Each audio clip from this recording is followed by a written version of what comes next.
Paramashivoham. Om Nithyananda Paramashivoham. Om Nithyananda Paramashivoham.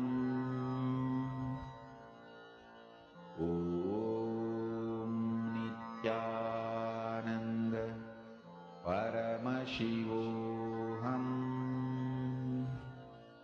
Om Nithyananda Paramashivoham.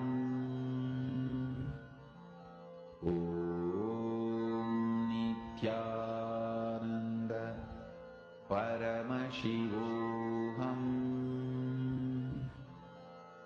Om Nithyananda Paramashivoham. Every one of you, bring your entire awareness and complete awareness on that object. So you don't need to do some concentration or anything, but just chant the Mahavakya again and again. Ma Alexander should sit straight when you manifest. Malia Khori, everyone, sit straight. See the object, and Ma Anandeshwari, you can already see that you're starting to manifest, Ma. Intensely just sit and look at that. Don't get distracted. Every one of you, please do not get distracted.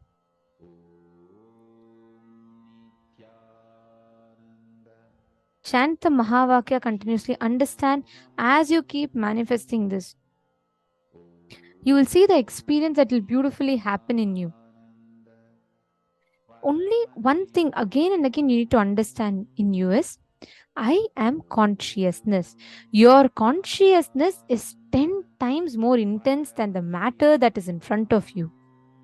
So your consciousness is supremely powerful. You don't need to worry whether your matter is strong, I can't move it. No. It exists intensely powerful, supremely strong, and it can manifest whatever you want as per your will. With that declaration, sit now. Manifest. Do not get distracted.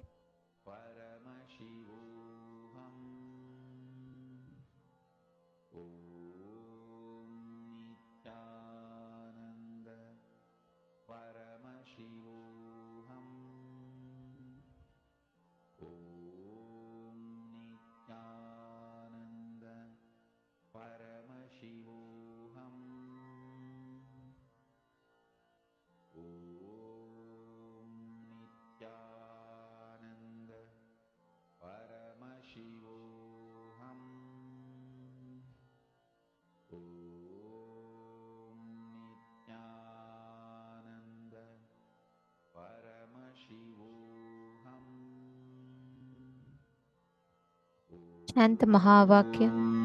Nithyananda Paramashivoham. Om Nithyananda Paramashivoham. Om Nithyananda Paramashivoham. Om Nithyananda Paramashivoham.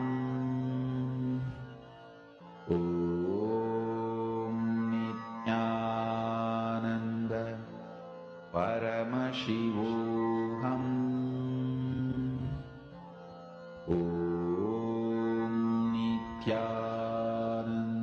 Om Nithyananda Paramashivoham. Om Nithyananda Paramashivoham. Om Nithyananda Paramashivoham. Om Nithyananda Paramashivoham. Om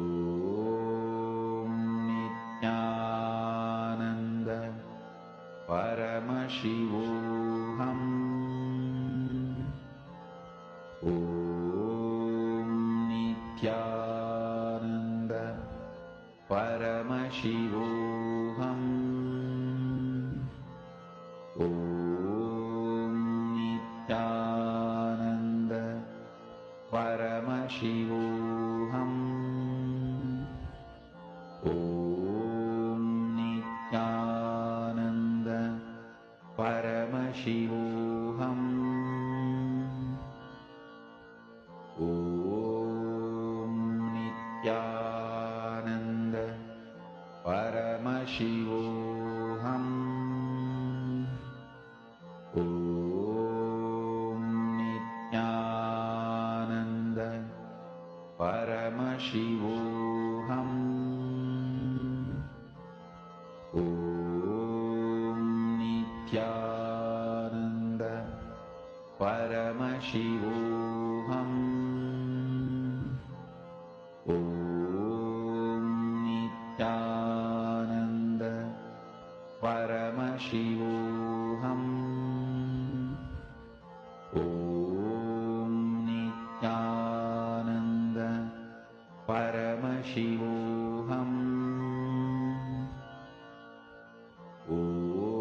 Om Nithyananda Paramashivoham.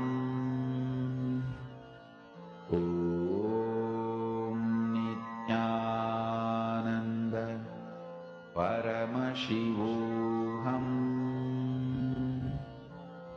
Om Nithyananda Paramashivoham.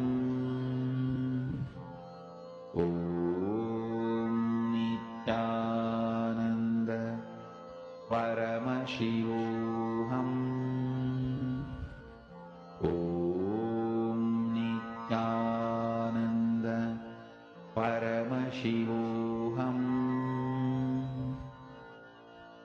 Om Nithyananda Slowly, please relax. You all can relax. Now, this understanding, how you are going to be experiencing that space of Mahasadashiva in you, accessing these ultimate dimensions of the cosmos and enabling yourself to manifest these higher dimensions. Now we are going to be listening to a very, very important session where you will understand about how consciousness, when we say consciousness, how it is all pervading. Consciousness that exists everywhere. Sthavaram Jangamam Vyaptam. A very, very important aspect of consciousness. Let us now listen to the revelation.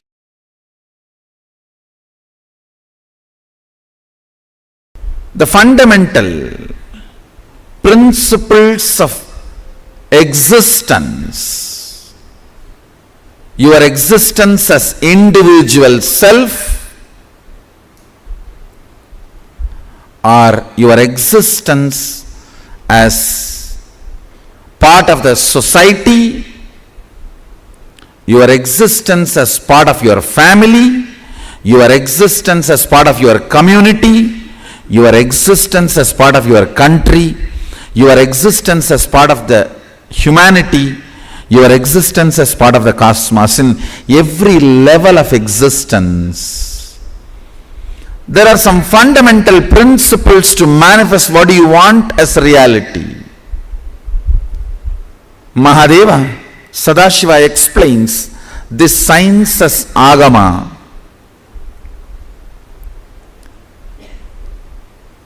So fundamental principle today you need to know for this today's initiation. Understand. See, in the Mahadeva Leelarnava, Shiva Leelarnava, there is a beautiful compilation of Shiva's Leelas, Shiva Leelarnava. One is about Madurai, one is about Tiruvarur, one is about Tiruvannamalai, the various chapters. This whole Shiva Leelarnava Beautifully Sadashiva reveals, in every time he assumes the form to manifest certain power, he exemplifies the expression of certain sacred secret. For example, he comes to Madurai and exemplifies the truth and manifests a power. I'll give you one example of one story recorded. Mahadeva comes to eat, which is called puttu in Tamil, a breakfast, roughly equivalent to dry idli or powdered idli. That's the way I should call it. Powdered idli. He comes down to eat puttu from a old lady devotee, and then he demonstrates the power of all pervasiveness, where the Pandya tries to beat,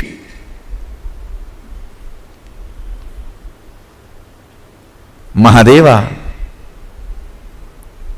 with his ruling staff, which still has the mark.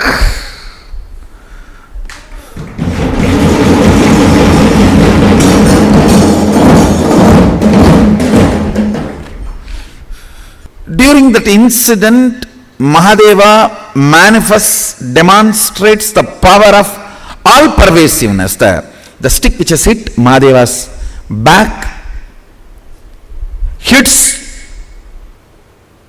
the back of all the animate, inanimate beings. Stavaram jangamam vyaptam. Animate and inanimate. Whole thing experiences that stick.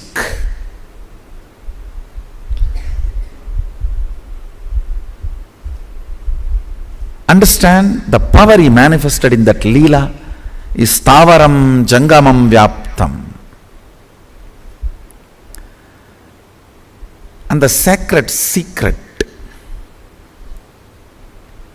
he demonstrated in that Leela.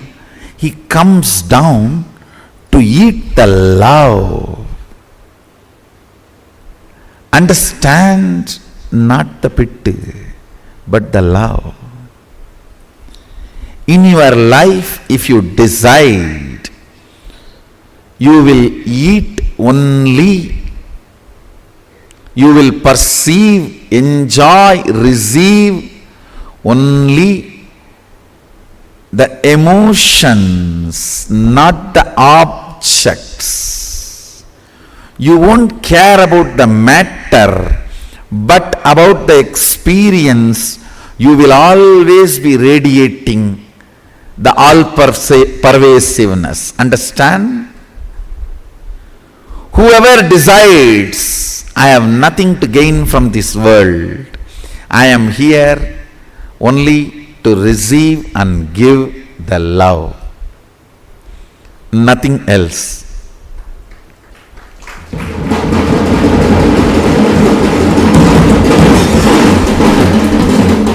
He receives the love of the Vandi, gives her the completion of feeling fulfilled.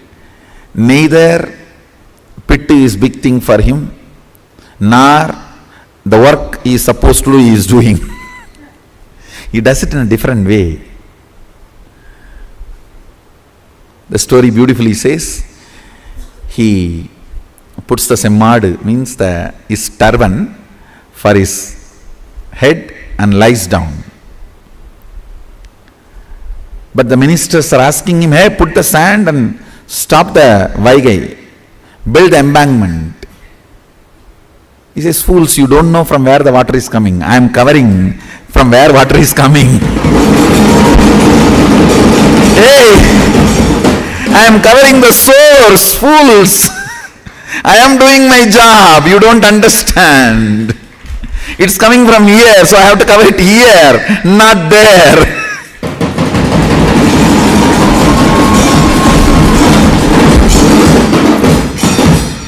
He does the job exactly how it should be done because he knows the source of the problem.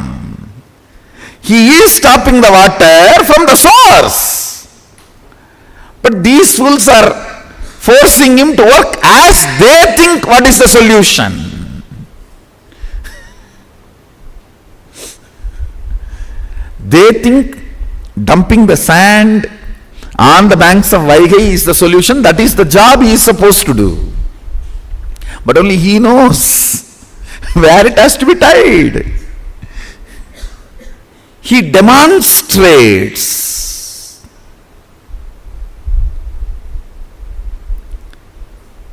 perception as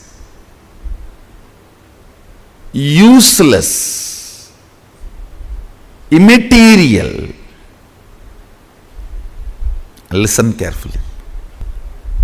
If you decide to operate only based on the pure emotions, not matter based, means you are the force which drives you.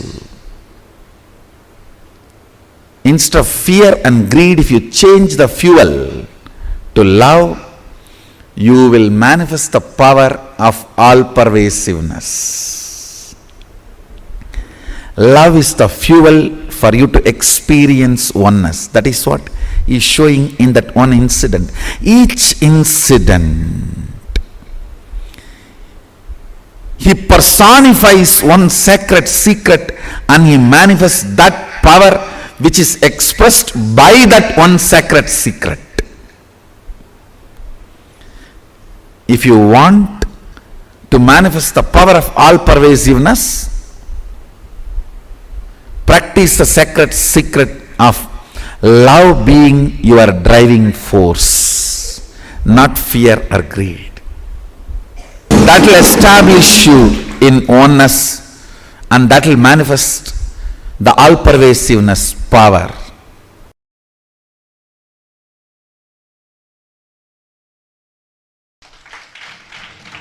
Listen carefully. I'll not only logically establish, I'll establish it experientially.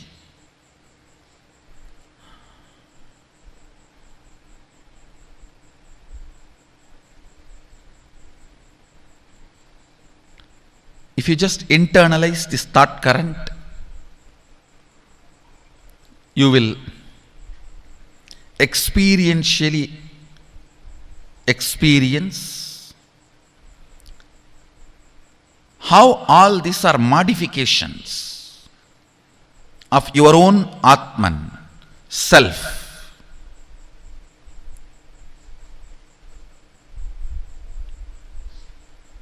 Your own existential experience is only one, your Atman. Everything else is your perceptual experience. Listen carefully. Gold, in its pure metal form, maybe in the form in which it is available for all of you guys to get to see, the biscuit form, pure 999.999 purity, something will be printed on it, it will be like a biscuit form.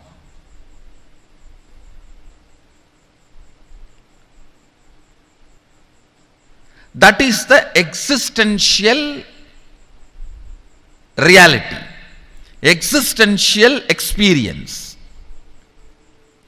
Everything made out of it, whether it is a crown or the earrings or the chain or the udyanam or the ring, everything made out of it is a perceptual reality, not existential reality.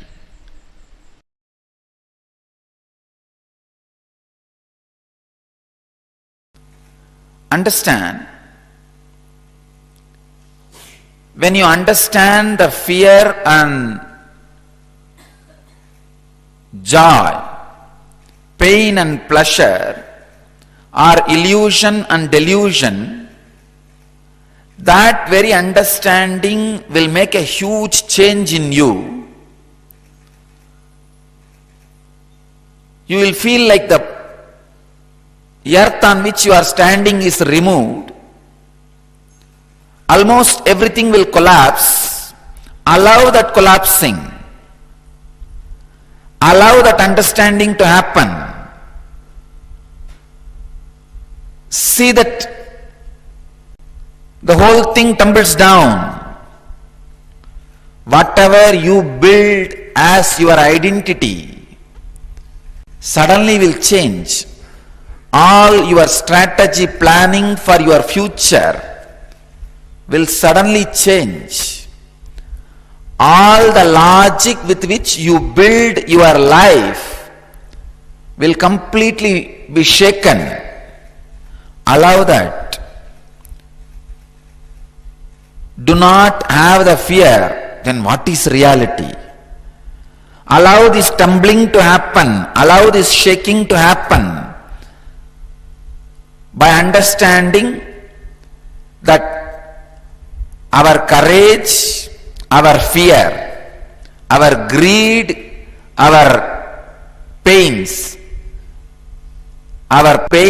and our pleasure all are illusion and delusion. Yesterday I was giving you a beautiful example.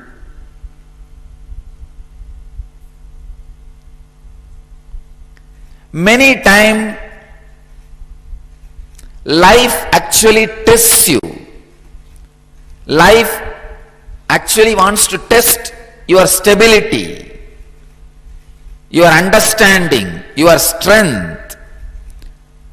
But in a very foolish way, you respond and react and create whole thing as a mess. Please understand. Many times life really tests you. Do you stand this fear, which is delusion? Do you stand this greed, which is illusion? Or are you going to react in a foolish way and create bigger problems, bigger mess?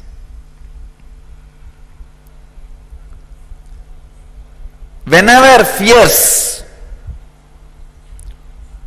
take over you, or greed takes over you,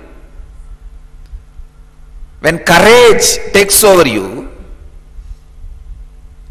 when the pain takes over you, look into it. What is the percentage of it is real and what is the percentage of it is illusory or delusory? It may not be in the Oxford dictionary. Let's add in our dictionary. See what is the percentage of it is contributed by the illusions and delusions, and what is the percentage can be attributed to the real incident may not happen in your life. Let me give you a story. I have a story for you. The FBI had an opening for an assassin, so they started interviewing people. After all the background checks, interviews and testings were done, there were 3 finalists, 2 men and a woman. For the final test, the FBI agents took one of the men to a large metal door and handed him a gun. We must know that you will follow your instructions, no matter what the circumstances. Inside the room you will find your wife sitting in a chair. Kill her. The man said, "You cannot be serious. I can't shoot my wife." The agent said, then you are not right man for the job. Take your wife and go home. He was sent. The second man was given the same job. He went inside and all was quiet for 5 minutes. The man came out with tears. And to the agent he said, I cannot kill. Then the agent said, you are not the right man. Take your wife and go back home. Finally, it was the woman's turn. She was given the same instruction to kill her husband. She took the gun, went into the room, shots were heard, one after another. They heard screaming, crashing, banging on walls. Then all was quiet. The door opened slowly. There stood the woman, wiping the sweat from her brow. Agent asked, what happened? She said, this gun is loaded with blanks. So I had to beat him to death with the chair. Many times life gives you the gun with blanks to test. But unfortunately, you make mess. Stand and see when the wave of fear takes over you, when the wave of greed takes over you, when the wave of courage takes over you, when the wave of pain takes over you, wait, look, see, what is the percentage, the possibility of delusion and illusion? What is the possibility of the real incidents which may not happen, and how this fear is going to impact your ability to handle the real incident if it happens.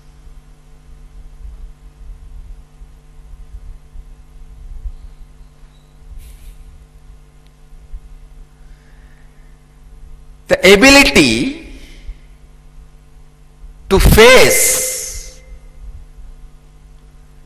the ability to look,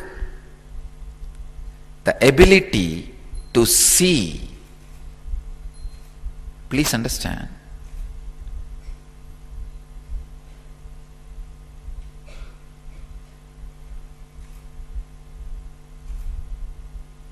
Ability to look without being bothered what is reality. Please understand, the moment you have the fear, the questioner, the fear which this questioner is having, what is reality, Swamiji?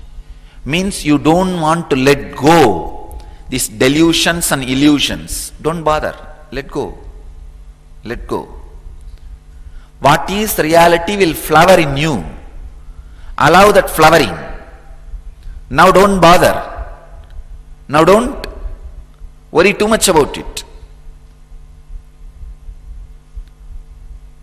Allow the delusions and illusions to be removed from your inner space.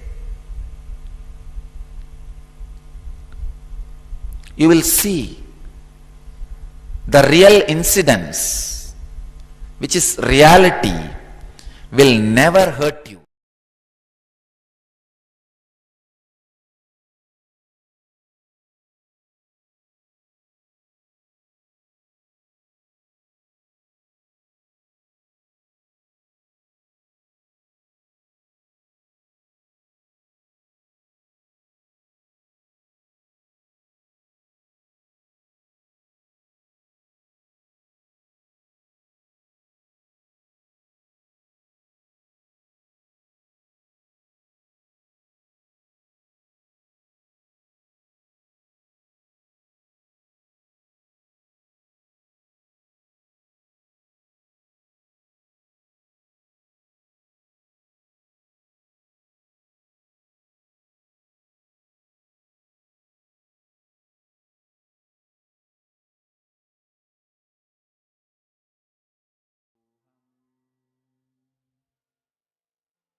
Swamiji so beautifully revealed to all of us about how falling for the delusions and illusions in life, how consistently all of us fail to see the tests that life gives us as just tests.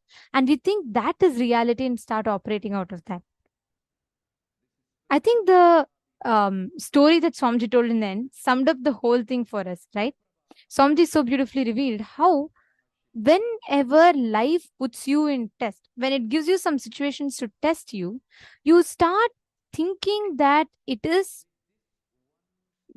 reality and you start coming to conclusions on life based on your understanding that that situation is reality, and you start operating from it, right? Can I request every one of you to post in the chat, what did you understand, how you let your fear or greed overtake and come in making you stuck with the reality or those particular pain patterns? Can I request every one of you to post?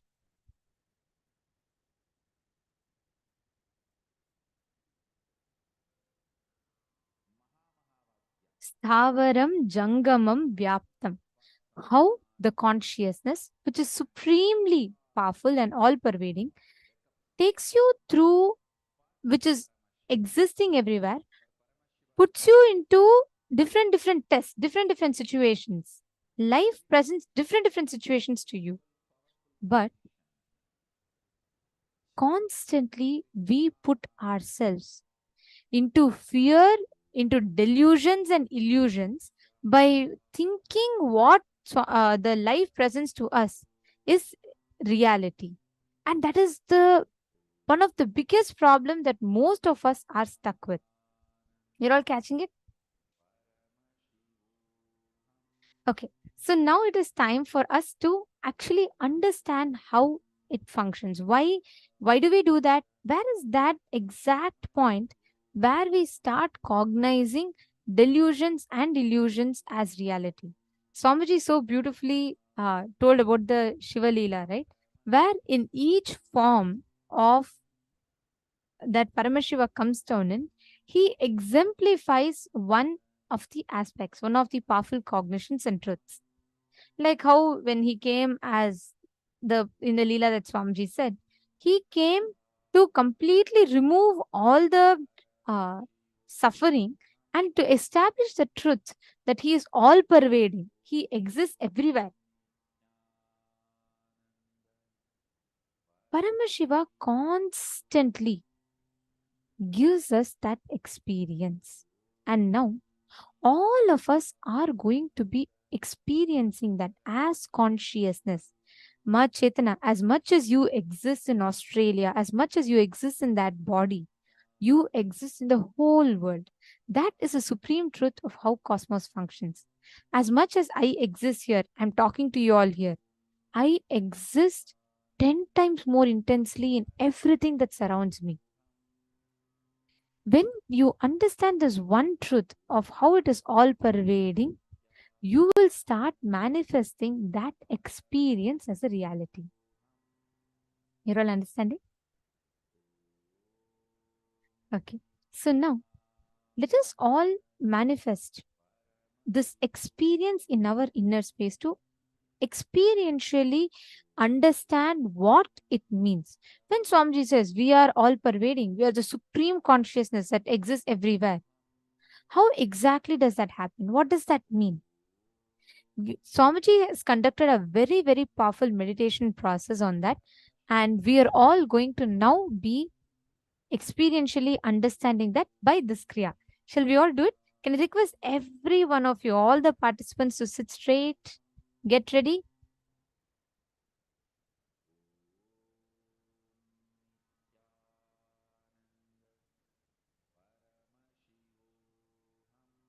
Yes, Ma Lucy has posted, Ma Anita Malhotra has posted, Ma Chetana has posted. Very nice.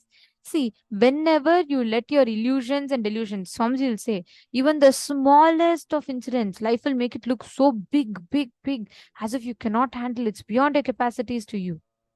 Whenever you fall for that trap, then you collapse. Many times it'll just be a simple, silly thing. but life will make it look the way your delusions are, right? It will make it look like that's the most complicated problem.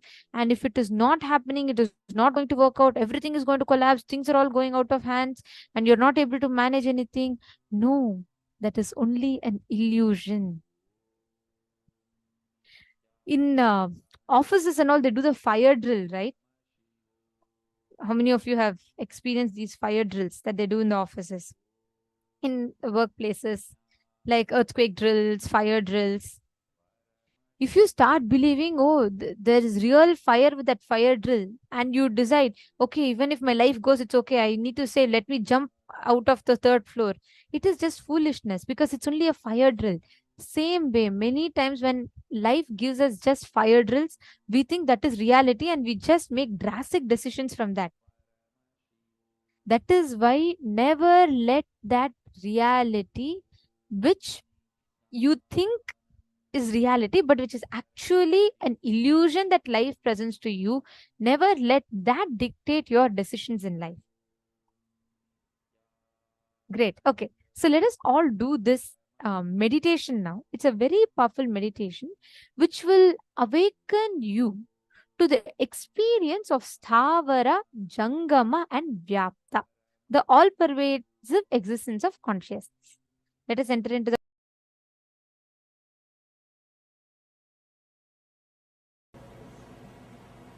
Please sit straight and close your eyes.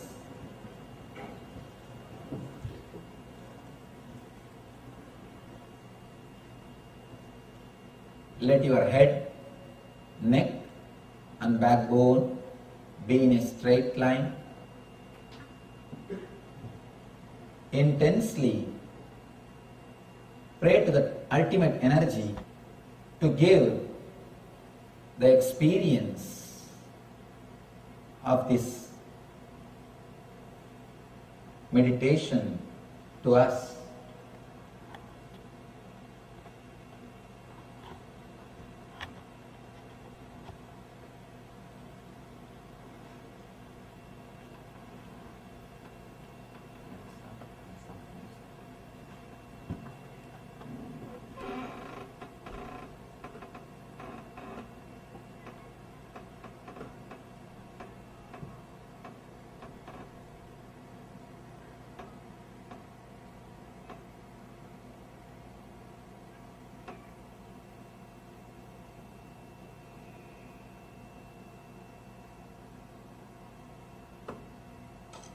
First thing, visualize all your senses are completely shut. Visualize your eyes are completely closed. Your eyes are shut. Don't allow any visualization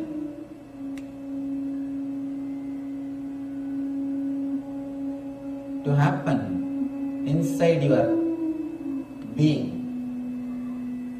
Not only closing the eyelids, close the eyes.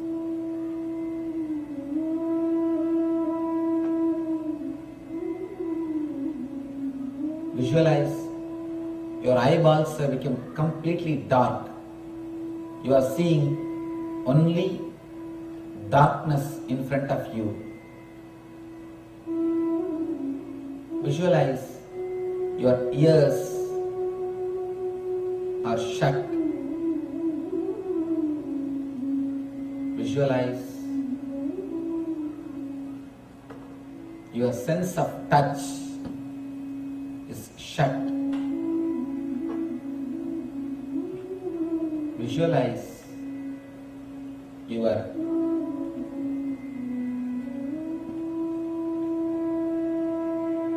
smelling capacity is shut.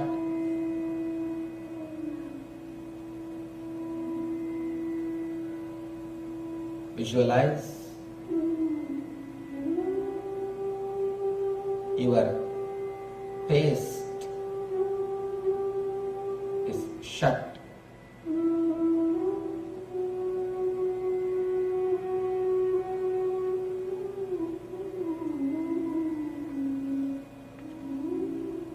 feel deeply. All the five senses are shut.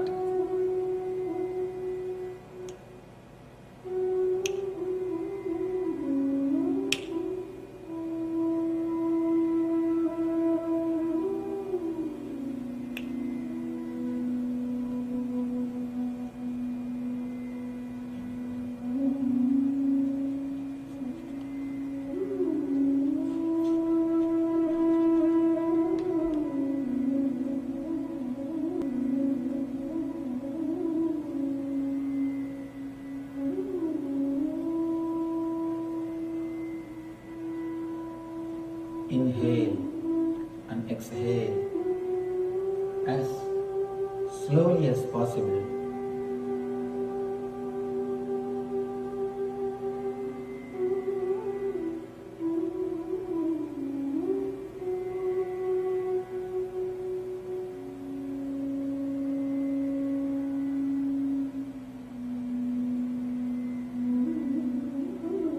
Inhale and exhale as slowly as possible.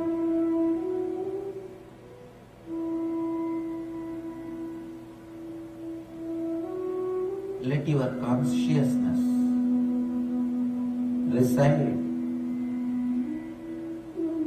between the two eyebrows.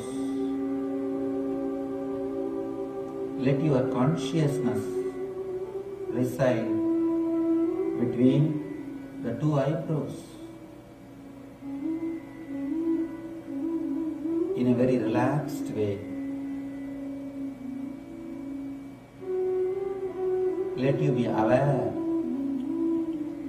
of the space between your two eyebrows. Don't concentrate, don't tense yourself. Very relaxed, deeply relaxed awareness. Let your Mooladhara be relaxed.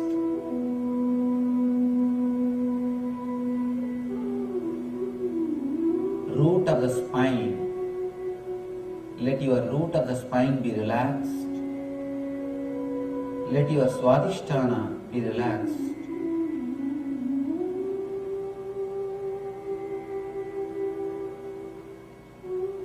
Let your whole consciousness come up to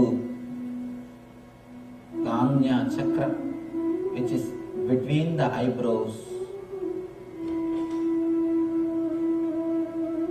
Let you concentrate in the space between the eyebrows.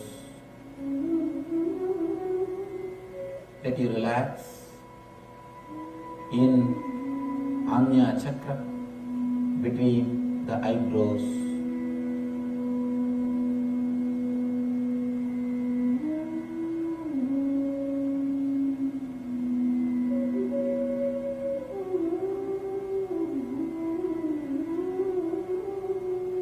Visualize cool, soothing light in the Ajna chakra, in the space between the eyebrows.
Relax in the same Agnya Chakra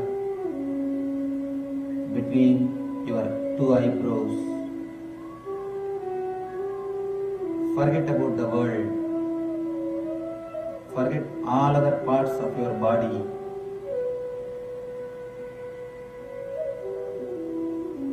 Forget everything about your mind.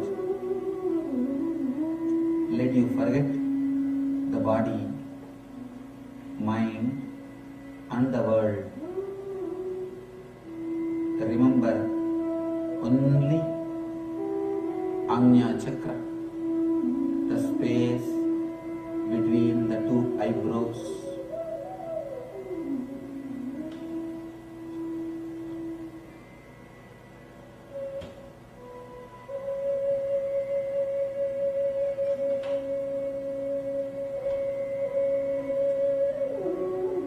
Relax in the same space,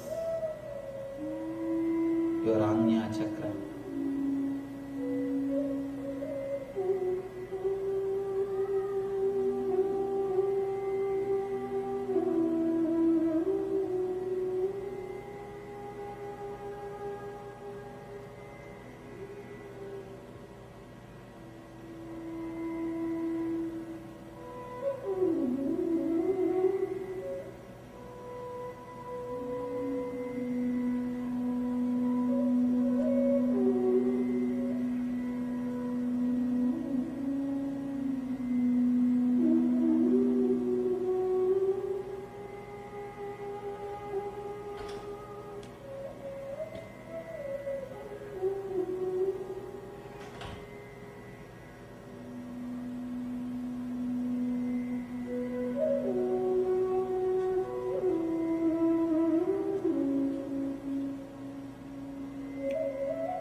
Go deeply into your Agnya Chakra,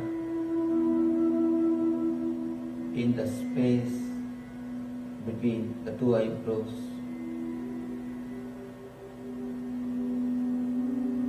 Visualize beautiful, cooling, soothing light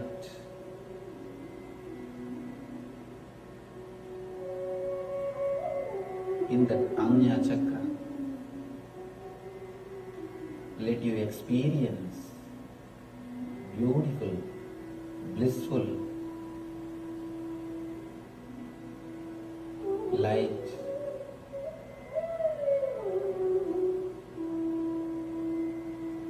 in Agnya Chakra.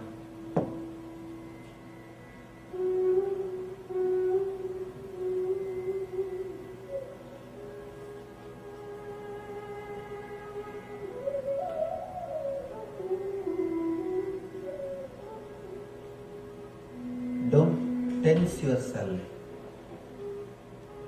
Let your awareness be on the Agnya Chakra in a very relaxed way. Let your consciousness rest in the space between the two eyebrows. Let you rest in the space between two eyebrows in a relaxed way. Let you relax.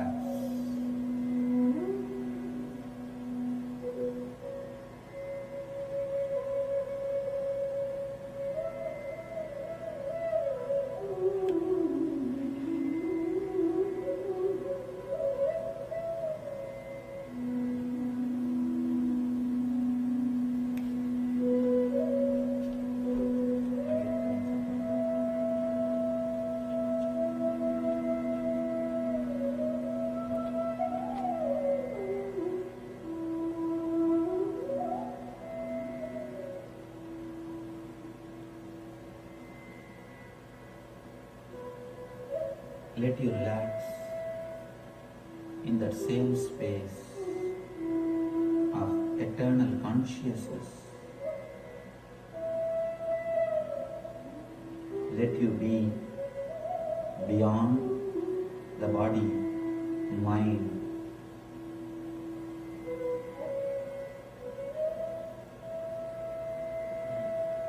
Let your intelligence be awakened.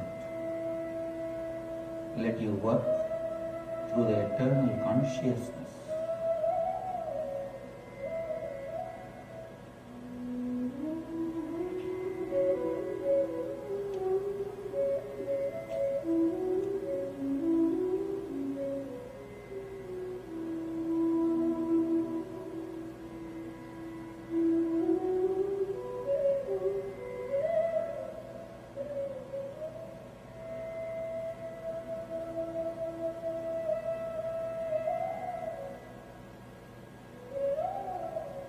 Let you have the pleasant awareness of Anya Chakra.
Let you be established in the eternal consciousness. Let you all be in, become one with and radiate eternal bliss, Nithyananda.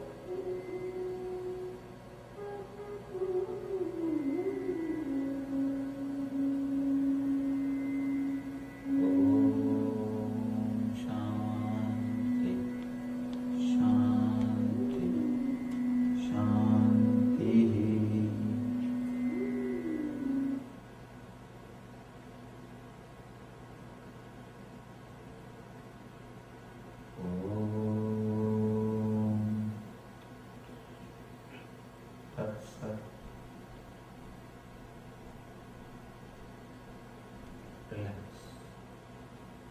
Slowly, very slowly, you can open your eyes.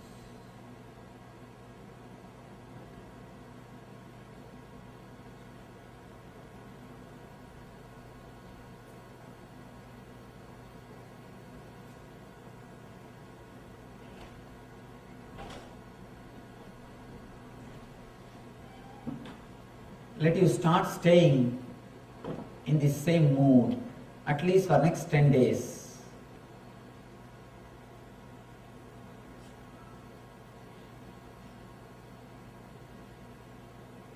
Understand, don't concentrate by force, but the pleasant awareness. When you keep that pleasant awareness around the Ajna Chakra, your whole energy will be directed towards the eternal consciousness. You will receive energy from eternal consciousness, from immortality, amritatva. You will not be driven by fear or greed from below. You will be driven from eternal consciousness from above. From below, if you are driven, you are man. From how to connect yourself with the divine energy, how to be driven by the divine consciousness. Let you function through the eternal consciousness. Let you be in and on, become with and radiate eternal bliss, Nithyananda. Thank you.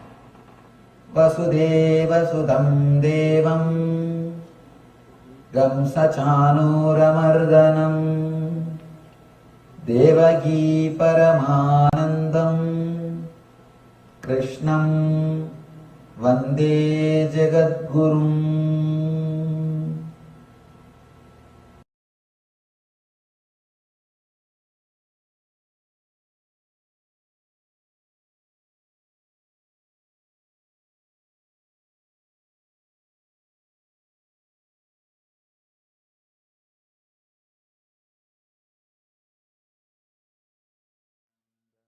Please settle down, relax.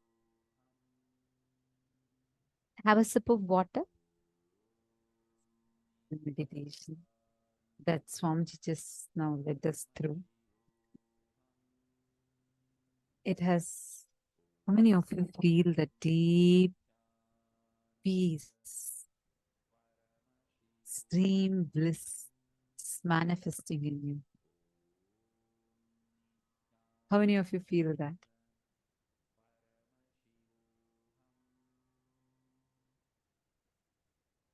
Understand this meditation. Now all of you just sit in the same space that the meditation has taken you into. Sit in this blissful space. Now we are all going to enter into power manifestation.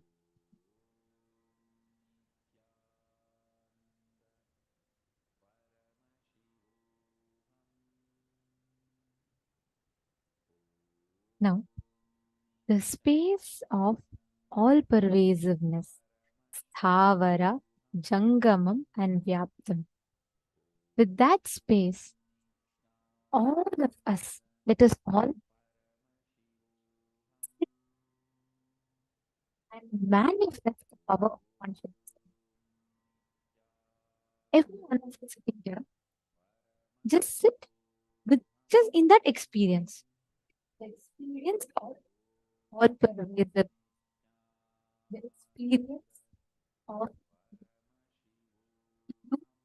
consciousness exists everywhere.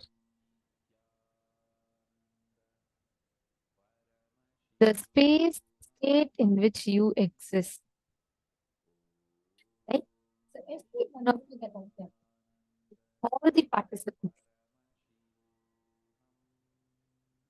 take a few minutes, settle down. You all can sit with your cup of water and drop all the delusions. Understand, Swamiji explained a very important role. All the illusions are constantly put us to blame. Again, these ups and downs. When you believe their reality, you lost the game. If you're feeling on the breaking,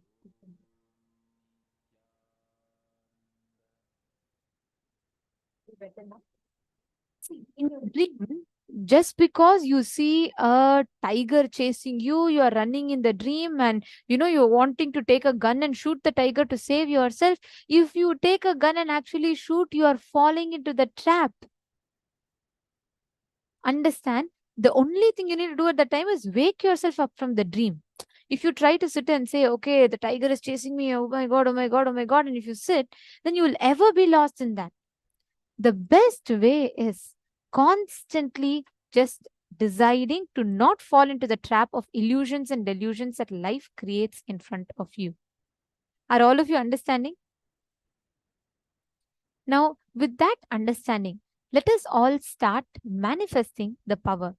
Don't fall into the illusions and delusions that your mind creates for you when you're not able to manifest powers. Don't fall into the belief, oh my God, it is not going to happen. Don't entertain those thought currents. Sit with the decision to manifest, to experience the breakthrough. Let us all start. Please continue to place a glass of water, literally like a switch, right? Like the whatever you command, it should immediately listen to you and do. That should be the space. Ma Ilzu, Ma Jocelyn. Come on, every one of you, please place the cup of water in front of you.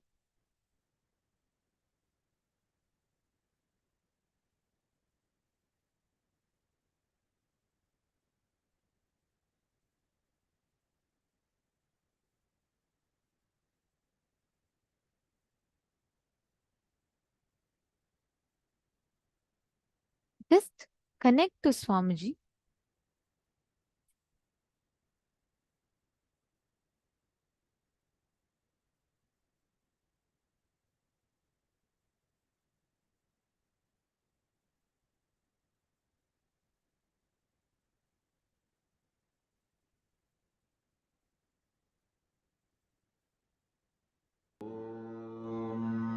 Nithyananda Paramashivoham. Om Nithyananda Paramashivoham. Intensely keep the object in front of you. Manifest. Connect to that object. Ma Irene, when you're sitting with that object, right? Don't cognize that object as a matter. See, understand that it is consciousness. You are consciousness, like how your brain can command and the object can move. Your hand can move. Same way the object can also move. It is just that decision you need to take in your inner space.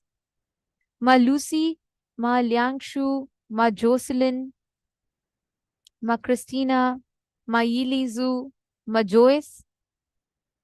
Every one of you intensely sit. Ma Nitya Priya Advaita, if whenever you are sitting for manifestation, can you always put Kumkum, Jnananjana? It will really enhance your manifestation. The way you manifest, it will increase it twice or it will increase it multiple times.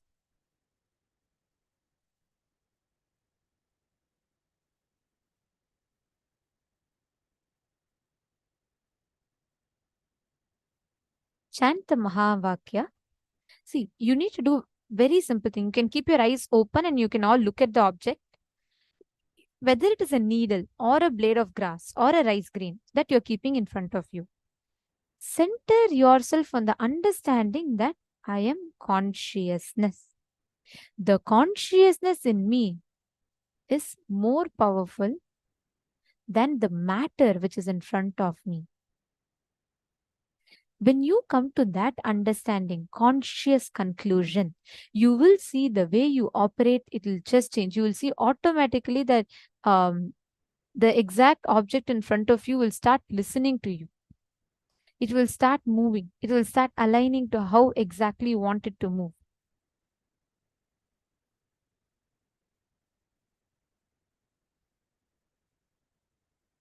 Continue to chant the Mahavakya.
Please relax slowly. Please settle down.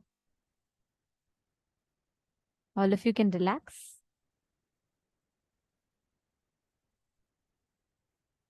Now, as you're manifesting, understand this dimension of you, experiencing your dimension as consciousness, the Parama, the ultimate, the supreme. Every time you manifest this power, that is the experience that it leads you to. That is the experience that it leaves you with. Okay. So today, when all of you are manifesting this power, let us all get ready to experience this exact cognition through the initiation. Every one of you that are here, we are going to be entering next into a very beautiful session, which is going to be explaining to us about one of the most beautiful, important truths. You will learn about how our brain, there's something called conscious elasticity. What is conscious elasticity? How is it relevant to us? Let us learn and let us listen to these revelations from Swamiji now.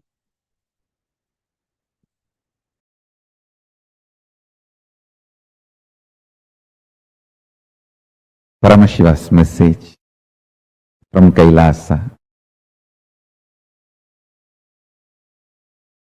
Understanding the multiple dimensions of your existence can coexist without chaos and prioritizing simultaneously, spontaneously in you makes you chaos free, stress free, tiredness free, incompletion free, worry free. Listen, I'll explain. Very simple thing I can tell you. Visualize yourself with the 25 heads of Paramashiva, 75 eyes. Now decide all your problems, difficulties, business, everything. You will think through these 25 heads and find solution. Please listen.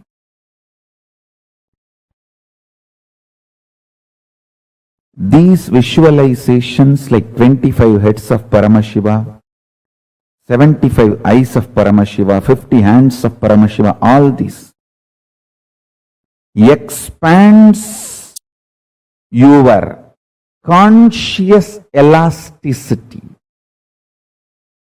Mark these words. Mark this word. Conscious elasticity means capacity to conceive larger ideas, ideologies, principles, theologies without getting broken or damaged, feeling consistently all the multi-dimensions of your existence and the cosmos is organized, centered on you, your consciousness. Listen. If you feel in the waking state who you are and in the dream state who you are is absolutely unconnected and not even able to have connection, be very clear, it means you are highly stressed and almost broken inside.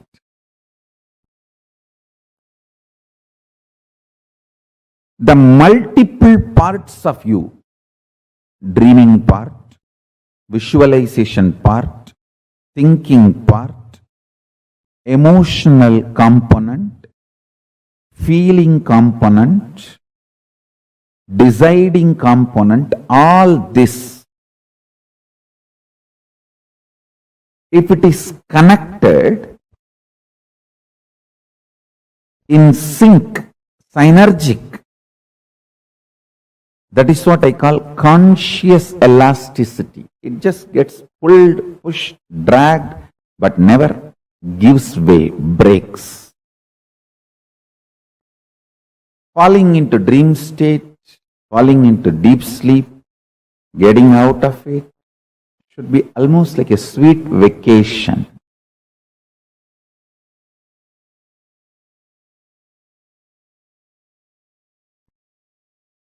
Paramashiva's message directly from Kailasa.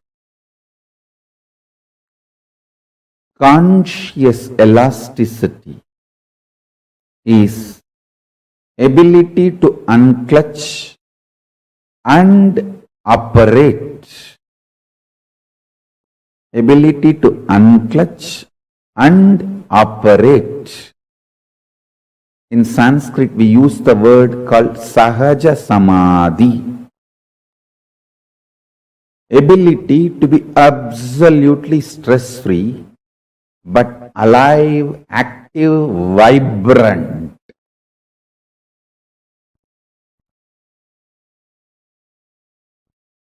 I can sit in Nirvikalpa Samadhi whole day in this Batmasana and go on releasing the ideas about Kailasa, Reserve Bank of Kailasa.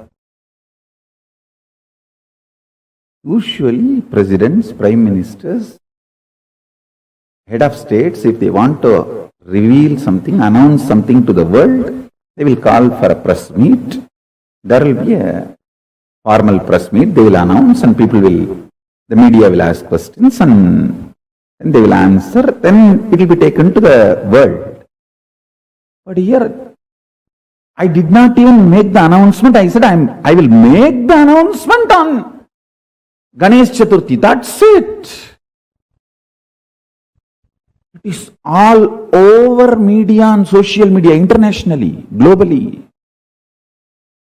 I finished the satsang, went and sat in Samadhi, attended to some of my puja and all the spiritual activities. When I came out and saw just Reserve Bank of Kailasa, 200 videos are up there. Actually, we are ready to announce, we are going to be announcing, and I am already ready with all the policies, very elaborately the economic policies and economic strategies. And actually, I was planning this 10 days Brahmotsavam itself. I will detail out all the economic policies and principles, strategies with the Shastra Pramana in English and in Tamil, both languages. In both languages, I will use Sanskrit. Fundamentally, the policies are formed based on Sanskrit scriptures. So the policies are in Sanskrit, translated in both the languages, English and Tamil, both languages. But only I was wondering,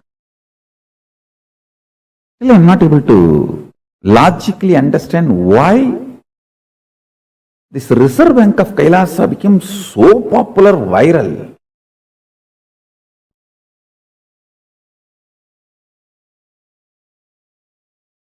Because I am talking every day, so many things. Understand the principle of conscious elasticity, then you will be able to understand what I am trying to share with you all. Conscious elasticity means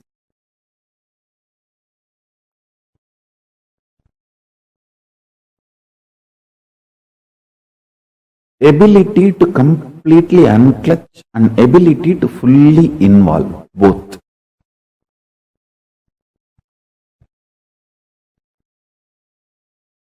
This ability gets built in your system when you start enjoying unclutching more and more.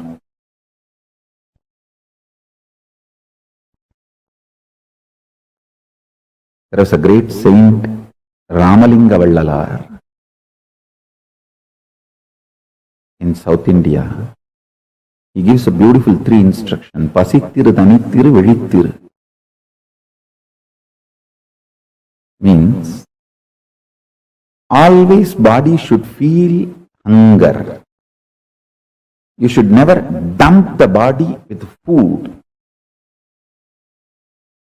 and seal it up to this.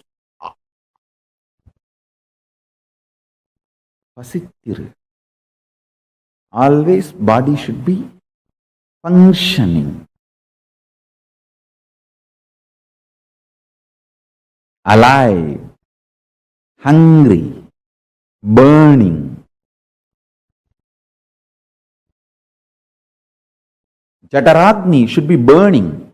See the Homagni also in Yagunta also. If you dump the whole thing, the fire will be choked and it will not even be able to burn whatever you offered as ahuti. So you should do it in such a way that the fire should not be overloaded. Same way the Jataragni, the fire in your stomach, responsible for hunger, digestion. It should not be overloaded. It should be kept alive, constantly burning, alive.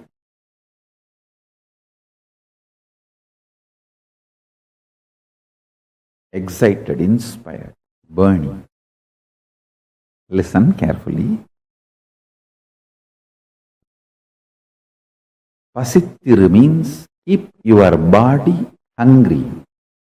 Always, always a level of hunger should be there. Tanittiru, be unclutched. Vizhittiru, be fully alive in the state of Turiyatita and Turiyatita. That's the essence of this great saint's teaching, Ramalinga Vallalar. Pasittiru, Thanittiru, Vizhittiru. These 3 will make the conscious elasticity happen in you.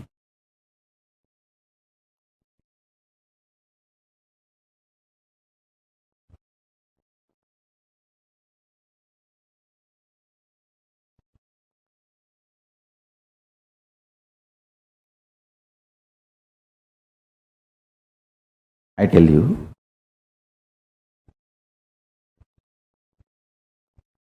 human mind is capable of manifesting everything in the life. Listen carefully. You are absolutely capable of manifesting all the powers and possibilities of Paramashiva. Your delusion, I should say, the delusion forcibly dumped on you by society, your brainwashing education system, actually, society does not want classy people. It wants middle class, mediocre. Because only then it can continue to exploit you and you will be like a sheep. That is why the brainwashing, materialistic education teaches you, if you are absolutely silent, unclutched, you will not be active, enjoying life. If you are active, outgoing, you will not be indrawn. That is stupidity taught to you. This is taught in multiple levels. You should always be outgoing, and if you learnt only outgoing, you will collapse in depression. If you learnt only going inside,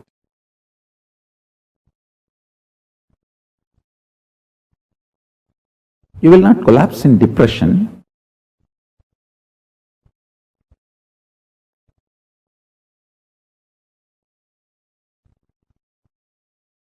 Maybe you will be a little impractical with the outer world. But I tell you, real unclutching is neither only going inward nor only going outward. It is expanding your conscious elasticity. The more you learn unclutching, you will have the ability to go inward, and you will have so much excitement and deep involved thinking through. So many celebrities who are absolutely outgoing are depressed and suicidal in their personal lives. Celebrity suicide is not accident. By the fundamental design of the binary logic and Macaulay education and materialistic brainwashing, only outgoing person has to be suicidal. It's not something rare, whether comedians or stand-up comedians or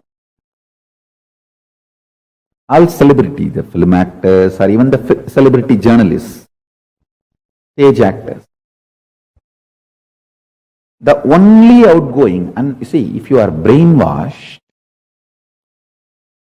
you are capable of only one thing. That is all is needed to destroy you. Either you die as a mediocre forever, or you live as conflicted genius and collapse. I tell you, conscious elasticity,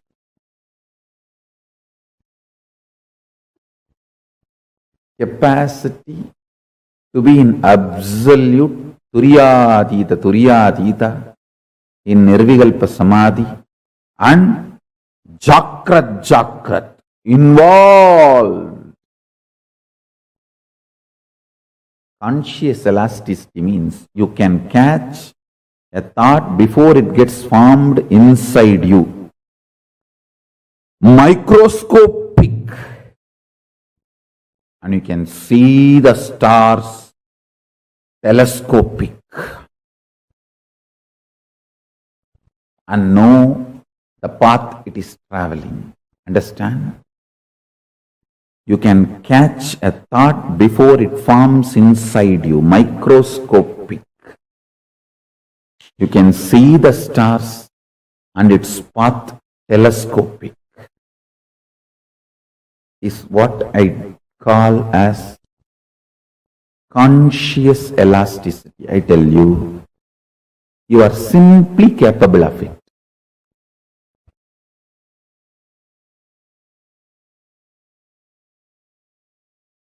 Visualize you with 25 faces. I tell you, every day you are also doing all these 25 actions. You are creating something. You are maintaining something. You are rejuvenating something. You are pulling yourself out of delusion sometimes. You are liberating yourself sometimes. All these 25 actions you are also doing, but with a lot of conflicts, stress, friction, fight, internal chaos, because You do not understand all these 25 can coexist in a very orderly way. If you can organize your inner space and understand this 25 constantly is happening in you in a very orderly way. Please understand, this next 24 hours, I want to dedicate this. I want to dedicate it to this one principle. All of you sit and pen down, think, do Vakyartha Sadas on this one principle. How you are doing all these 25 actions of Paramashiva in your life every day. Understand? Macrocosm is Paramashiva, microcosm is you. You are the microcosmic version of macrocosm Paramashiva. Brahmanda is in Pindanda. Brahmanda is Paramashiva. You in your body, in your Pindanda, is direct version, reflection, representation of that Paramashiva in all his glory, capability, possibility and powers. You are blueprint of Paramashiva. Conscious elasticity. If you visualize you with all these 25 phases of Paramashiva, the different aspects of your life, your capacity to keep everything integrated to your consciousness is conscious elasticity. If you feel these 25 phases, heads of Paramashiva is on your head, the neck muscle actually keeps all the heads integrated to your body. Same way, the conscious elasticity is the neck muscle keeps all these 25 phases and paces of you, keeps integrated to your consciousness. Understand? All of us are doing these 25 activities. You are creating, maintaining, maybe in small scale, destroying, putting in delusion, pulling out of delusion, liberation. All of us are doing. See, when you give a consolation, a loving smile, or a simple loving hug to a friend, you are liberating that person from suffering. So every day, knowingly, unknowingly, all of us are doing all these 25 activities. If you are in chaos, disorganized, you suffer as bandha jiva, bound soul. If you become organized, understand these 25 phases of you is part of you and integrate them. By building a conscious elasticity, you become Paramashiva. Unclutching strengthens your conscious elasticity. Your ability to be a creator or rejuvenator or liberator or destroyer or deluder, all your dimensions will be in sync if you know how to be unclutched. By more and more unclutching, build conscious elasticity. That's the essence of today's satsang.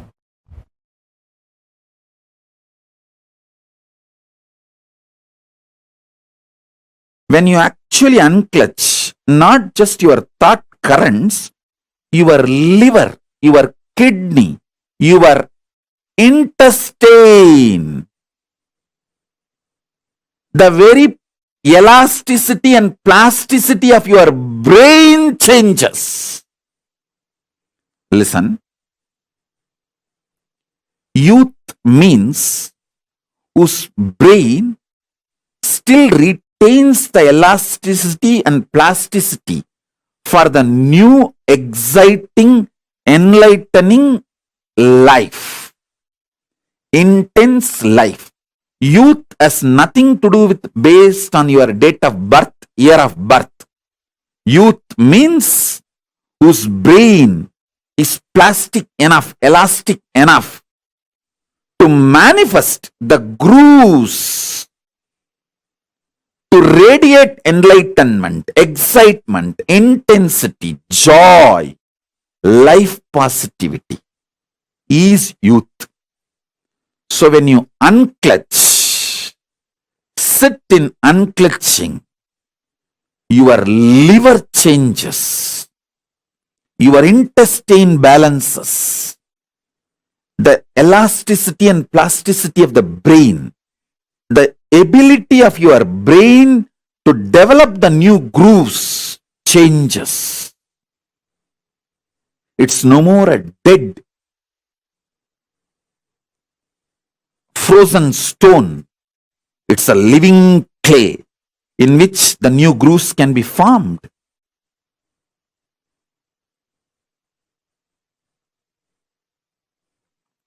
Youth is a person who can get inspired, who can get excited, who can really awaken himself for developing the grooves of enlightenment.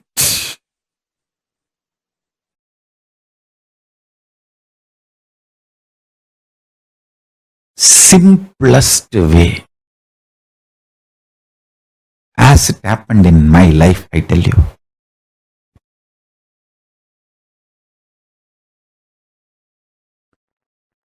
I just know my Guru is Paramashiva and I am committed to him. I'll do it. That's it. Understand? But I know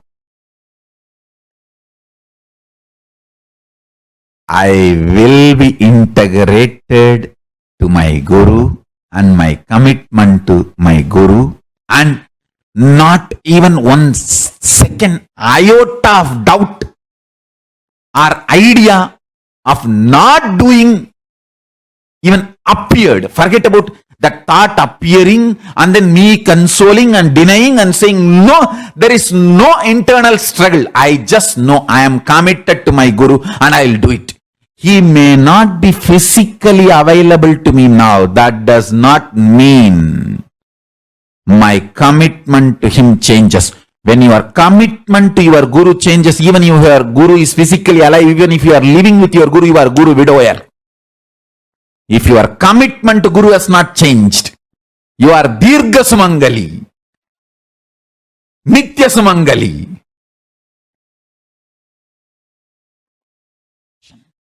I am committed to my Guru and his word to revive the enlightened civilization, Kailasa and the planet Earth. I'll do it. I will continue to strategize, and I also know very strongly I cannot be destroyed. I am Akshaya. Because my Guru is Akshaya. I am committed to him and he is in me. He has given me that oneness. I am Akshaya.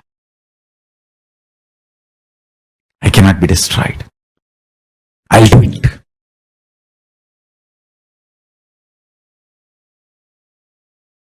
And I am successful in making it happen.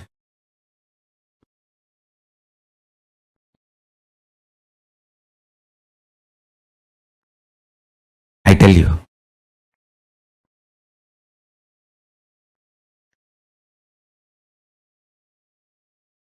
Fundamentally, enlightenment is too simple.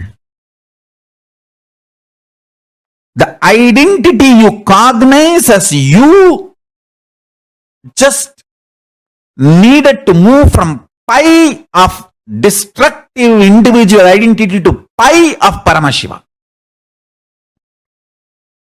See, your foundation software, that binary code is destructive, powerless ideas, concepts, cognitions. If we wake up to the powerful cognitions,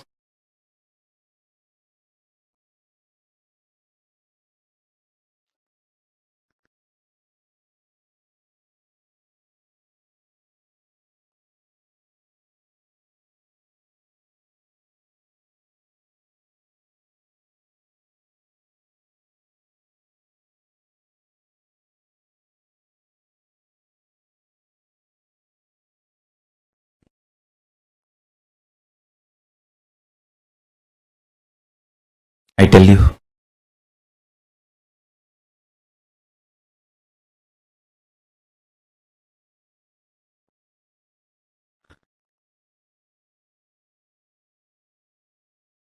the whole being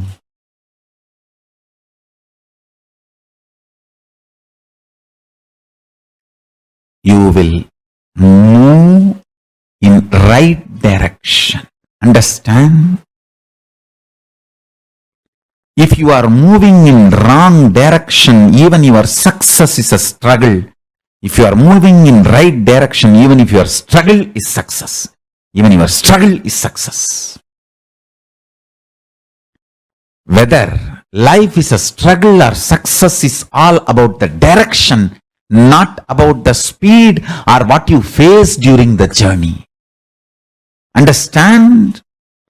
The word struggle or success, failure is defined by the direction you are moving, not by the incidents, situations, things you face during the journey. No.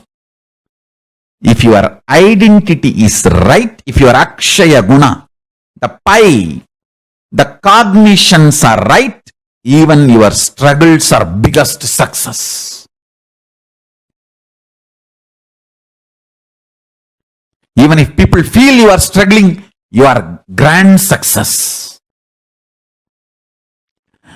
If your Akshaya Guna, core existence is delusion, even if people feel you are successful, you are only struggling. Fail. I can negotiate with whole world for my Guru, but no question of negotiating with my Guru. I'll conquer the whole world for my Guru. No question of even looking up to see his face, only feet. Understand?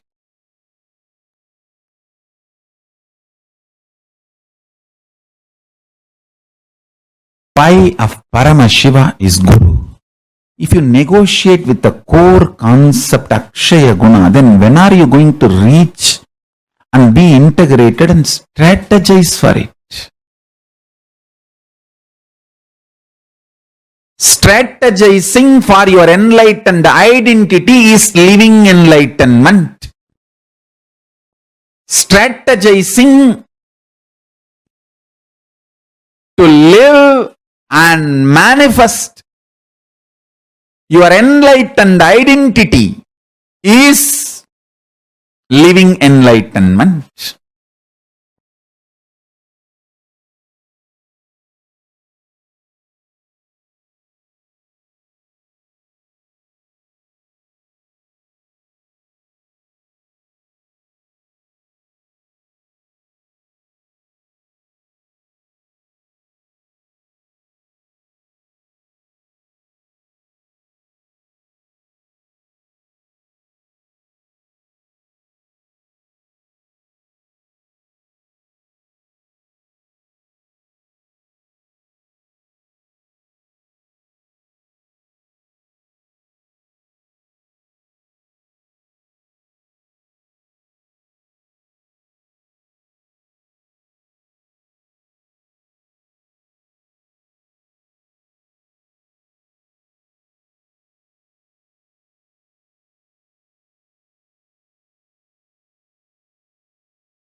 elasticity, your ability to visualize, to perceive, experience the expansion inside of you.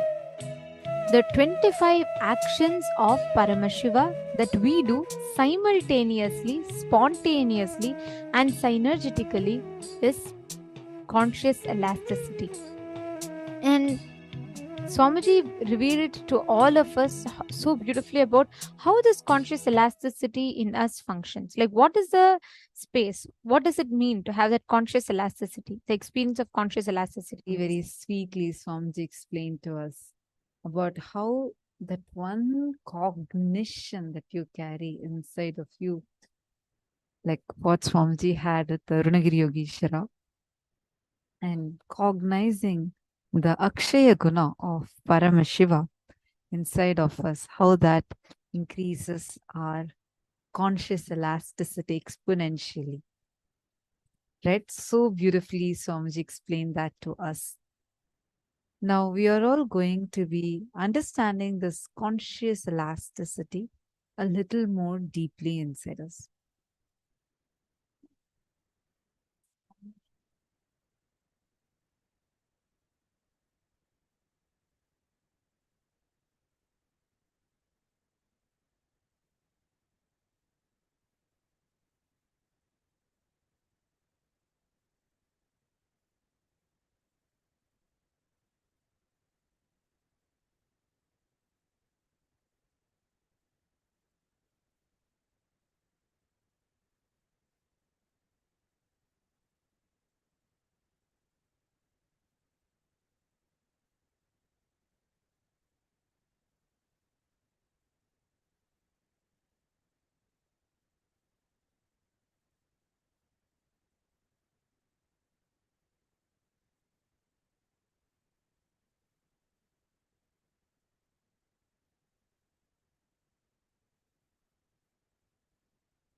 Hope all of you are able to hear us now. Sorry for that audio issue.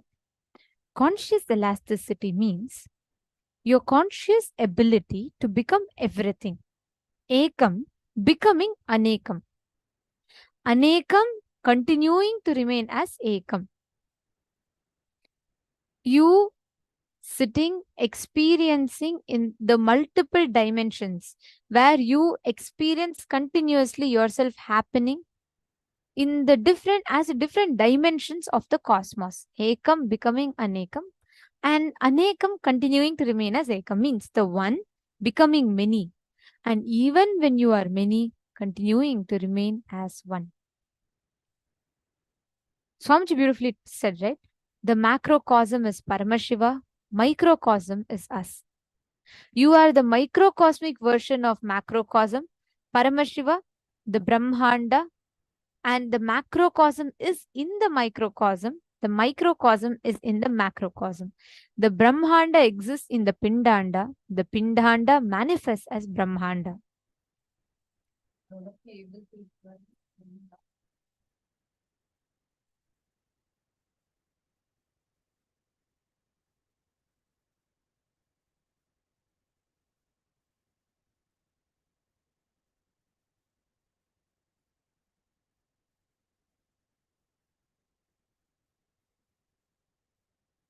Yes, Ma Anne-Marie is asking what is Ekam and Anekam. Yes.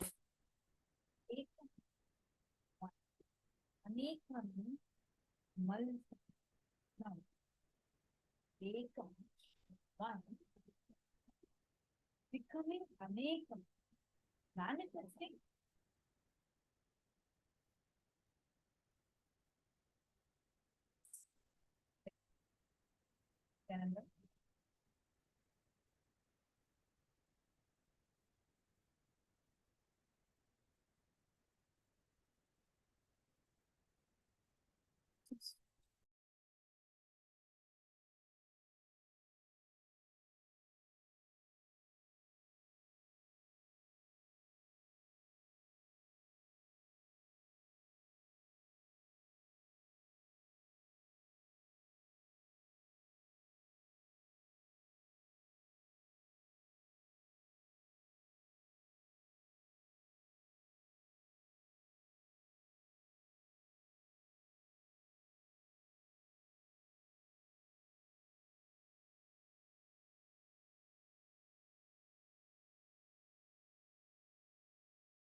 Nityanandam, I hope all of you are able to see us and hear us better now. Nityanandam, are all of you able to hear us now? Okay, thank you. Sorry for that. I hope now the audio is good. So we were explaining about, Suma Virupaksha had asked the difference between Ekam and Anekam. See, Ekam means one, Anekam means multiple, like manifesting as everything. See, Paramashiva, one, becoming many to celebrate himself. Ekam, becoming Anekam to celebrate himself, is what is his whole manifestation. When you start cognizing that you are Paramashiva and understand how, even without us realizing, we are continuously doing the 25 actions continuously in our life. Whether it is Srishti, Sthiti, Samhara, Tirobhava, and Anugraha, all these 5 into 5, the 25 actions continuously we are doing in our lives. This multiplies and expands our conscious elasticity. Let us understand this more deeply.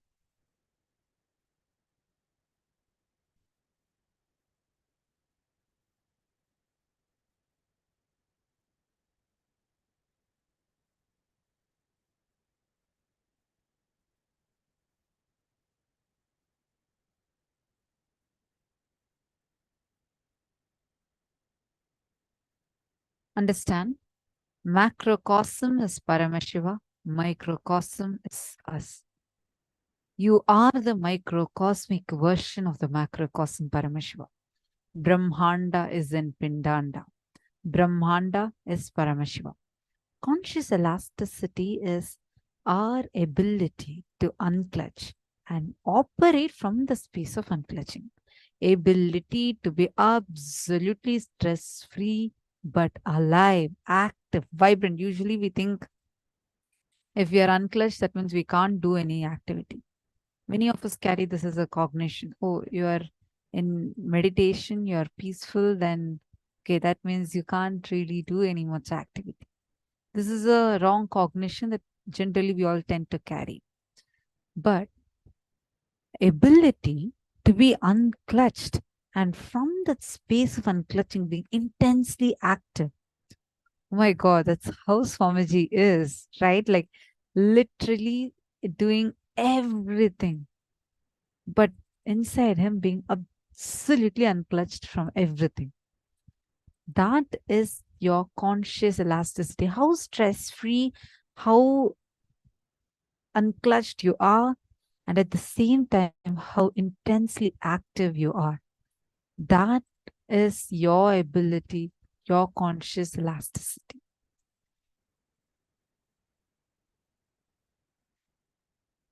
Visualize yourself with 25 faces every day. You are also doing these 25 actions. You are creating something, you are maintaining something, you're rejuvenating something. You're pulling yourself out of delusion sometimes, you're liberating yourself sometimes. All these 25 actions you're also doing, but with a lot of conflict, stress, friction, fight, internal chaos. Because we don't cognize and understand that these 25 actions can coexist in a very orderly manner. If you organize your inner space and understand that these 25 is happening in you in a very orderly way, that conscious elasticity, your ability to be in nirvikalpa samadhi, absolutely unclutched space, and your ability to be fully, passionately involved with life, living in sahaja samadhi. First, it is possible. Second, it is supposed to be built consciously. Third, human brain is hardwired for it. Understand these three statements. It means literally all of us have that ability to be absolutely unclutched, have that ability to be able to play with all these 25 in our lives, continuously organize it or in our inner space and live as Paramashiva.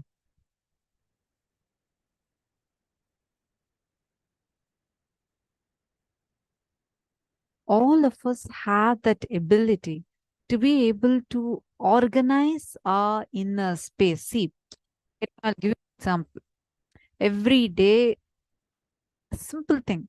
You see a poor man on the road and you decide to give him some food and give him some more money to be able to buy more food, and you're helping a homeless man. At that particular moment, you are liberating him from that hunger. You're understanding? You are now manifesting that hunger. You're manifesting that liberation aspect by liberating him out of hunger. All of us are doing these 5 into 5, the 25 actions in our life.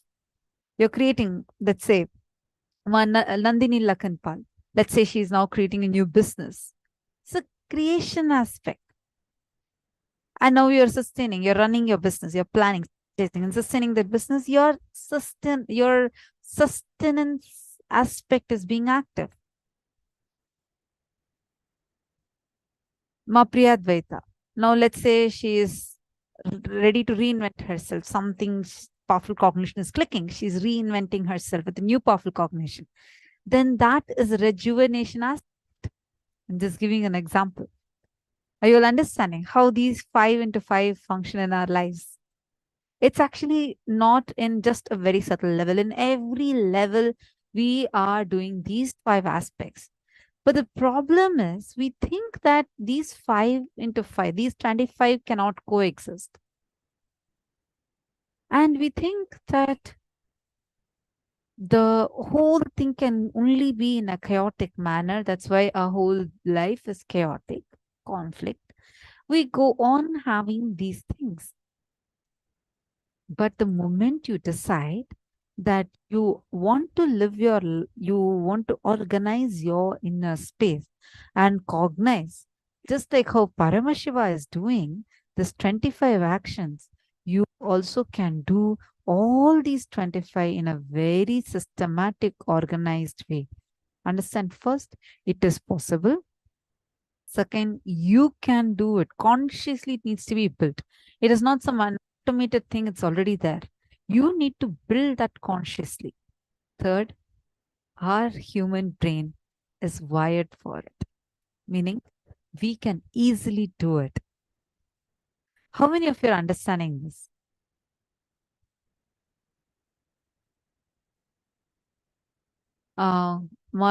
Donna is asking, could you give an example of falling into and pulling out of delusion? Sure. For example, let us say that you get into a conflict with your colleague and you feel like you are, that colleague is only, and then let's say some opportunity comes in your business and your CEO decides to give that opportunity to your colleague instead of you. You think that, look, something this fellow has done. He has conspired against me for sure.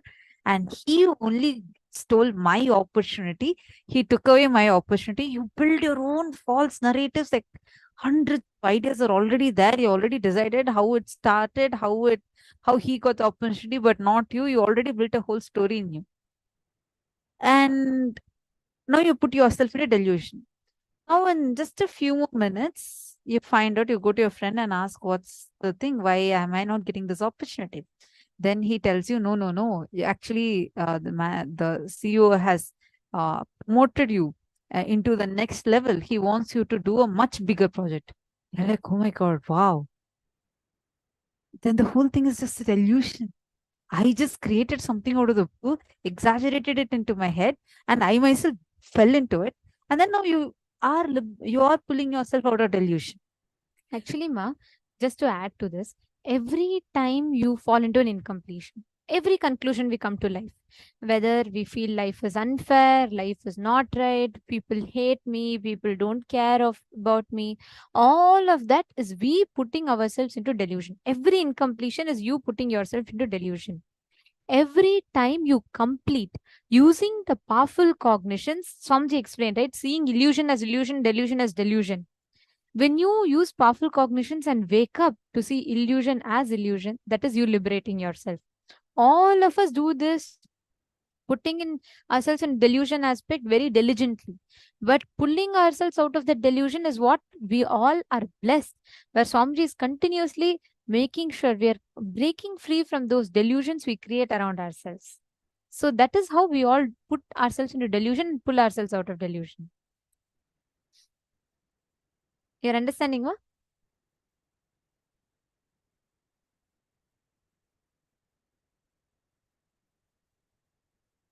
Just cognize these first. We will start having, see, one of the most important things that Swamiji teaches is conscious living.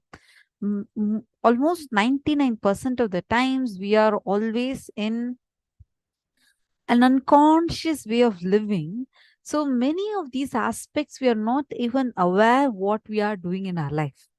First, cognizing these 25 actions of Paramashiva we are continuously doing in our life empowers you from within. You will have so much of powerfulness. You will be the powerful person of your life. You will have the ability to reclaim that conscious sovereignty in your life. Understand every moment through each of these powerful cognitions. Swamiji is empowering us to be able to be powerful.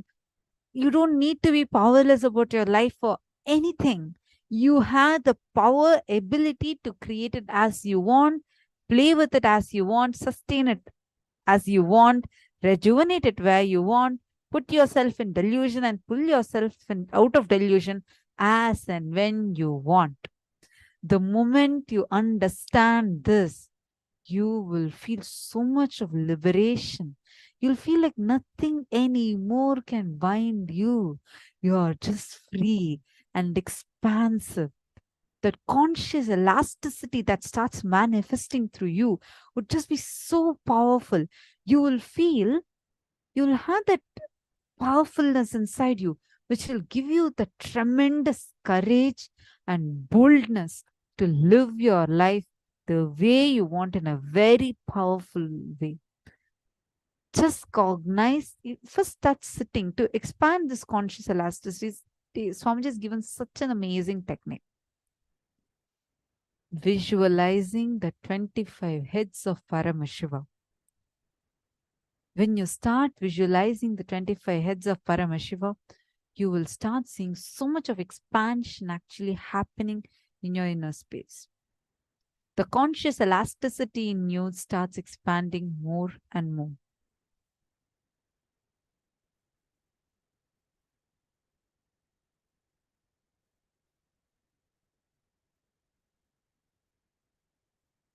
Visualize yourself with all these 25 faces of Paramashiva, the different aspects of your life. Your capacity to keep everything integrated to your consciousness is conscious elasticity. If you feel these 25 faces, 25 heads of Paramashiva is on your head, the neck muscle actually keeps all these heads integrated to your body. You're creating, maintaining, maybe in a small scale, destroying, putting in delusion, pulling out of delusion and liberation. You are, all of us are doing this. See, if you give a consolation, a loving smile, or a simple loving hug to a friend, you're liberating that person from suffering. So every day, knowing or unknowingly, all of us are doing these 25 actions. Take a few minutes. Now, start writing down how are you doing these 25 actions of Paramashiva in your life every day. Please write down, just list these actions and how are you doing that in your life.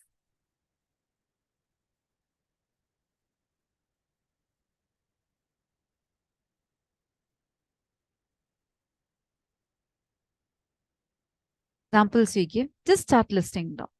Actually, it's the 25 is nothing but a permutation combination of these 5, the 5 unit ones. So you can start seeing how you are doing this in your life every day.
Now, we're going to be doing the next level of consciousness over matter.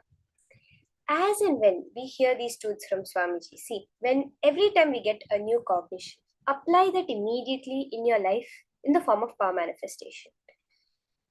When you do this constantly, that means every truth Swamiji is giving is building up your core cognition of I am Paramashiva.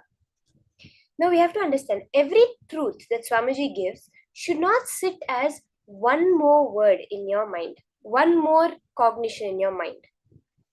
All the things that Swamiji tells, every single part, you have to be able to align it and focus it towards manifesting yourself as Paramashiva. That is what power manifestation is, where we take the cognition that Swamiji has given, we take the process, the completion we have done, and manifest it in our life so that it builds up. It becomes actually our cognition and does not sit as an understanding. Okay?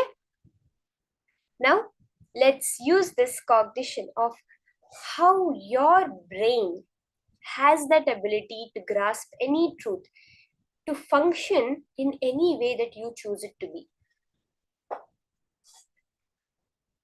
Like, as per modern science, what they say, they have this thing called neuroplasticity in our brain, which is what Swamiji describes at the next level as conscious elasticity. Neuroplasticity is basically that, saying that before scientists thought, okay, originally biologists, scientists, neurologists, they thought that once the brain is set after the age of 7, it's set for life. After that, it cannot be changed. Neurons cannot be regrown or modified. This was a general understanding. Like they say, the heart muscle can never be regrown. What is there in the beginning is what lasts your life. The same way they had the idea about the brain, that once your brain, after the age of 7, new brain cells, new neurons cannot form. But this whole new understanding that came up of conscious of neuroplasticity, which said that, why do you forget things? See, when you make a statement, when any kind of thing happens, now when you look at your room, you see the clothes lying around, you see the objects that are there, your bed, your house, your kitchen items, everything immediately forms a connection in your brain. That's why you're cognizing it. Now, because you're not using that connection, the next second when you turn around, when you're thinking of something else, the connection is pruned out, is what they call. The connection is lost. There's no more connection over there. Those connections which you use constantly again and again and again, those become strong. This is the whole concept of neuroplasticity. Anything, as per modern science, anything you do for 3 days forms a permanent connection, where you can decide the connections in your brain. Now, what you perceive as your life is nothing but connections in your brain. Now, when we're going to be doing the consciousness over matter, the power of just through our conscious will being able to move matter, the object falling or the object moving is nothing but creating another connection in your brain that allows you to perceive it. Now, since we were small, since we were young, we've been told that no, it's not possible for you to move any. You're taught the laws of physics, Newton's laws, that you have to apply energy. Any object will continue in that state of energy that it is in unless it is counteracted by another energy or runs out of energy. You have these kinds of understandings which you're taught. That is why you're not seeing the manifestation happen. See, by our nature, anything is possible. It's only what we are able to form as neurons from this context when we look at it.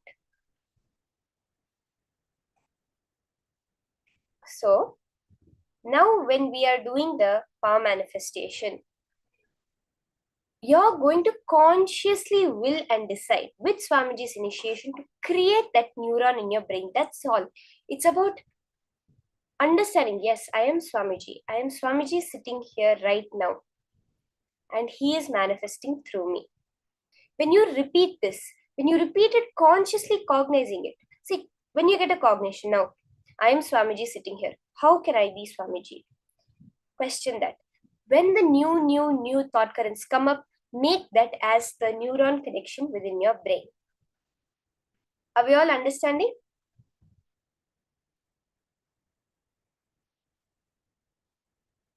So let's start the manifestation. In this round, we're going to be doing a little bit more further level of the manifestation. In the previous round, we moved the needle in water. Now we're going to be toppling a water bottle. See, water is very easy to connect to.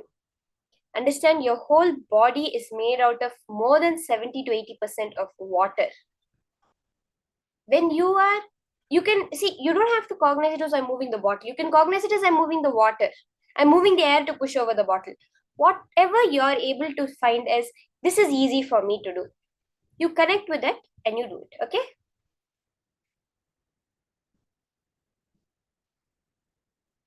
So let's start. You can place a plastic water bottle upside down on top of a silicone or a flat surface, a regular flat surface, or on a tablet or phone. You can place the bottle upside down, okay? I request all the participants take a few minutes. You can get a bottle and any flat surface, a counter, the floor, for you to place the bottle on upside down.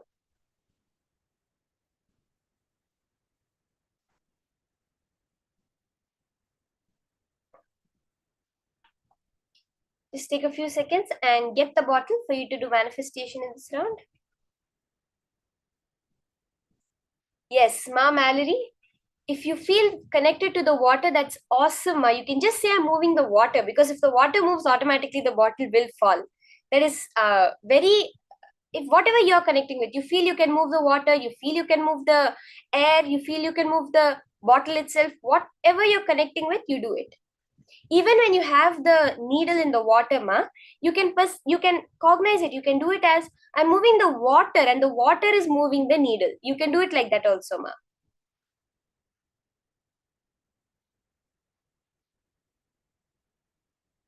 That's a beautiful click you have, ma. If you're able to feel that you're connecting with nature, just do it as if you're connecting with nature and doing it. Let's set up the bottle.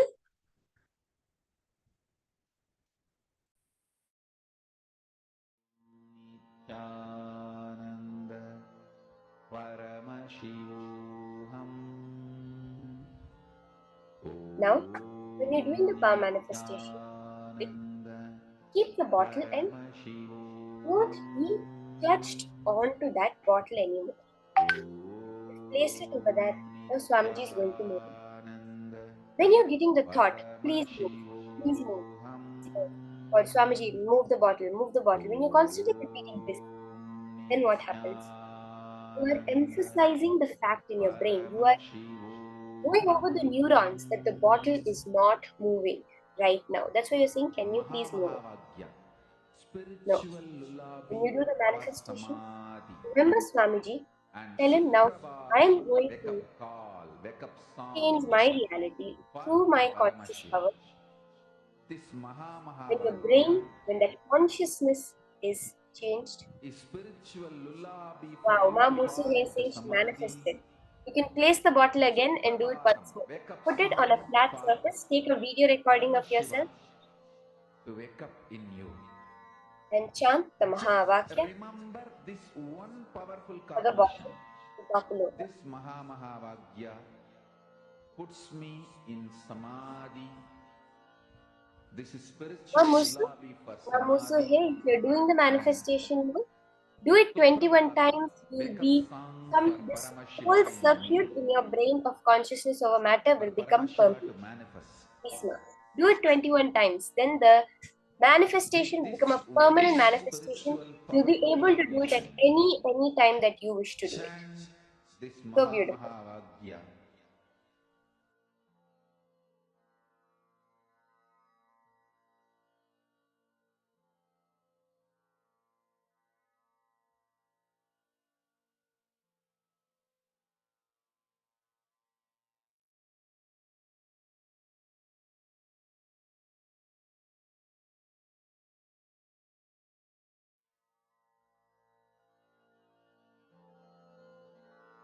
Mahavagya, spiritual lullaby for samadhi.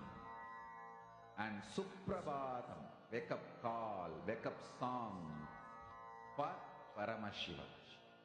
For Paramashiva to manifest. With this one spiritual powerful cognition, chant this Mahavagya. Om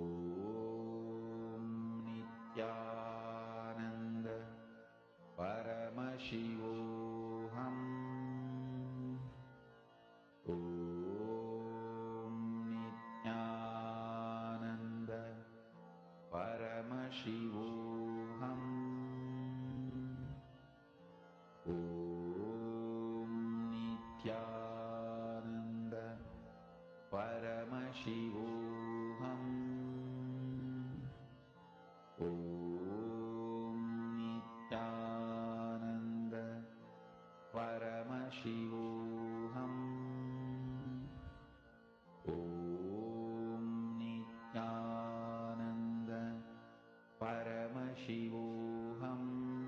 Om Nithyananda Paramashivoham. Om Nithyananda Paramashivoham.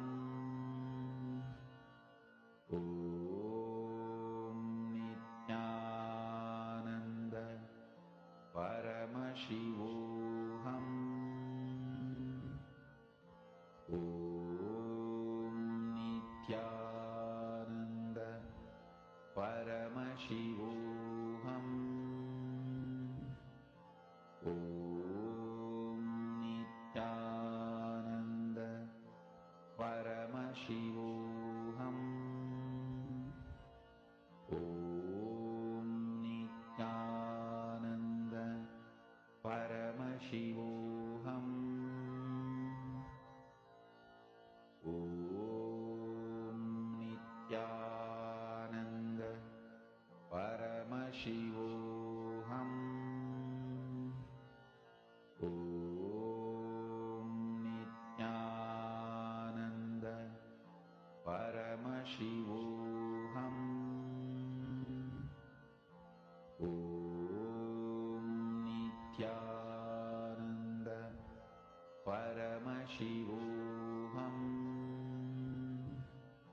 Om Nithyananda Paramashivoham. Om Nithyananda Paramashivoham. Om Nithyananda Paramashivoham. Om Nithyananda Paramashivoham. Om Nithyananda Paramashivoham.